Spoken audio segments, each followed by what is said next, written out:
Hi, I'm Barney from DPReview. We're here at the PhotoPlus Expo in New York. I'm here with Steve Heiner from Nikon USA. Hi Barney. Steve, how's it going? Good. How are you? Very well. So this is the D750. This is the product that's sort of I guess the big enthusiast camera for you at the show. It is. How's it going? Definitely. A lot of interest. As you can well imagine, a lot of people are here very interested in seeing this body. Mm-hmm. We have paired it, of course, with the 24 to 120. People loving this. The articulated screen, it's getting a lot of attention, most definitely. Great. So what sort of, talk us through quickly, just talk us through the spec sheet of this. It's probably quite familiar to some of our readers, but not all of them. Of course, it's a full-frame FX format, 24.3 megapixel. There is a low-pass filter on this particular sensor. We did, as I mentioned, put an articulated screen, which is the first time we've done this on an FX body. This is 3.2 inch. This is actually the same screen from the D810. Right. So this has the RGBW array. Very nice, very sturdy, works very well for both still photography and for video.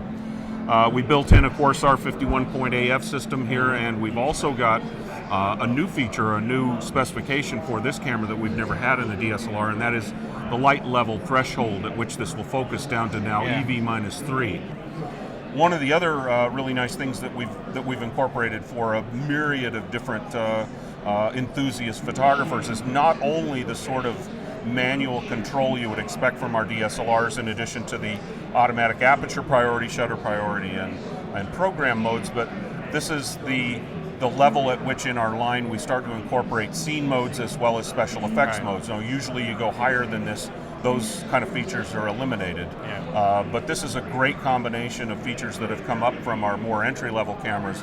And especially because this has built-in Wi-Fi, that becomes important because people can actually treat their photographs right in the camera, as well as their movies, and then they can, of course, port those over to their smart device and then send them the way they normally would. So having Wi-Fi built in is a great advantage, especially because everybody has a smart device these days, it seems. They can now use that as a remote control to fire the camera remotely, and you can actually see what the camera is seeing via Wi-Fi, which is a wonderful thing to have built in. You don't have to attach a dongle or any other device to the camera, so having that built in I think is a big plus.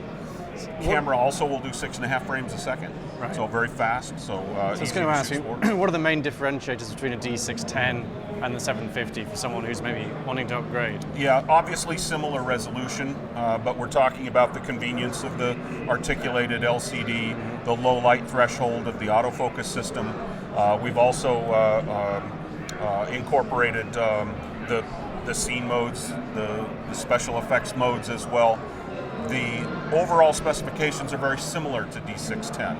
This uses a shutter mechanism that tops out at a 4,000th of a second, very similar to the D610, where the D810 and of course the D4S will go all the way up to an 8,000th of a second. That's where we tend to differentiate our cameras, is in kind of core specifications rather than in sort of wholesale feature removal. We tend to like to put as many things into our cameras as we possibly can. So this product has many of those same features. In fact, people will appreciate that it takes the same battery as many of our cameras, including the D7100 and the D810 and D800 before it. So, but we've also incorporated a new type of design in the structure of the camera. It's what they call a monocoque design, similar to a Formula One racer. So we've incorporated both magnesium alloy and carbon fiber together to create a very rigid body, and they've rearranged all of the components inside of the camera, moving all of those motors that were typically in the way of making a very thin body.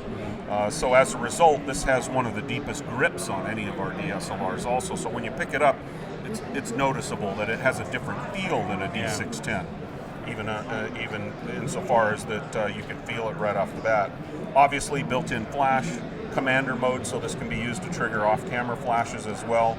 For those shooting video, this has almost the exact same, in fact it does have the very same feature set as the D810. So for someone who's more interested in shooting video perhaps than the high-resolution stills that can come from the D810, this is a great answer to that, because for what, $1,000 less, you can have basically the same video set as a D810. So are you seeing a lot of D800 users looking at this camera as a second body or even as an upgrade? Well, maybe as a second body, but maybe there are people out there who couldn't justify the additional price of a D810, or perhaps for one reason or another didn't need what it offers. Right. I think that this is a great in-between ground. You know, this sort of bridges our entry-level cameras, and of course cameras like the D610 with those at a higher level. So it's got a great mix of stuff that's come up from our entry-level cameras and from our mid-range cameras, as well as very professional features down from our professional cameras like the 51-point autofocus system. And of course full compatibility with all of our lenses. We've still got the HDMI out, so you can hook external recorders into this. It has the headphone jack and mic input. So all of the sort of features that you would expect, all right here in the D750. Great. Well, thank you. It's certainly a very compelling overall package. We've just started using it. We've got some pictures. We're liking what we see so far. Great. So yeah, I look forward to seeing a lot more out of this camera. Excellent. All right. Well, thanks, Steve. Thank you, Barney. And thank you for watching.